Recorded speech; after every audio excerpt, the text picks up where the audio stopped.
കൊച്ചുണ്ടാ feeling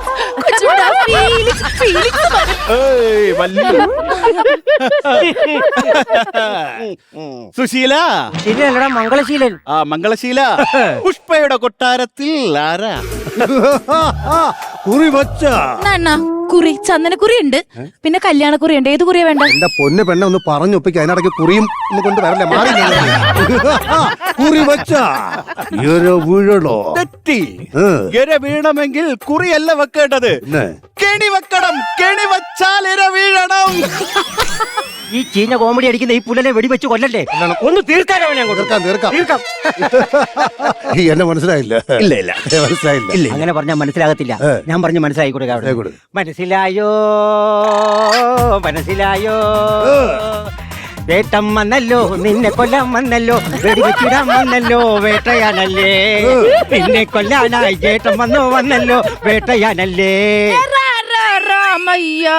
എന്റെ ചേട്ടനെ പറഞ്ഞ സ്വഭാവം ഇറങ്ങി പോണായിരുന്നു. അടങ്ങുമല്ലി.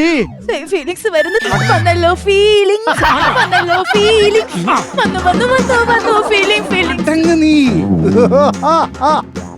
சார் என் பேரு வேட்டையா, எனக்கு இன்னொரு பேர் இருக்கு, பாஷா, மாணிக் பாஷா.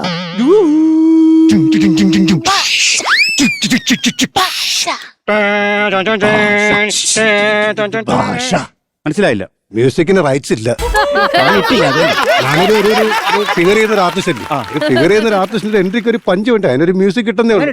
ഒന്നുമില്ലെങ്കിലും നിങ്ങളൊരു മോഹൻലാലിന്റെ ഫിഗർ ചെയ്ത് നിൽക്കല്ലേ. മോഹൻലാലായിട്ടല്ല, ഈ പുള്ളിക്കാരി ചന്ദനത്തിന്റെ പരിപാടിക്ക് മുമ്പ് ബ്രോക്കറിന്റെ പരിപാടിയാണ്. ഈ ബ്രോക്കറിങ് കഴിയുമ്പോഴത്തേക്കിനും സന്തോഷം കൊണ്ട് ഡയറി എടുത്ത് കഷത്തി വെച്ച് തോള് കയറി പോയതാ. എന്തെങ്കിലും കഷത്തി ഇല്ലെങ്കിൽ പുള്ളിക്ക് ഭയങ്കര മടിയാ. അതുകൊണ്ട് ഇപ്പം പെണ്ണുപിള്ളയുടെ കൈ എപ്പോഴും കഷത്തി വെച്ചുകൊണ്ട് നടക്കുന്നത്.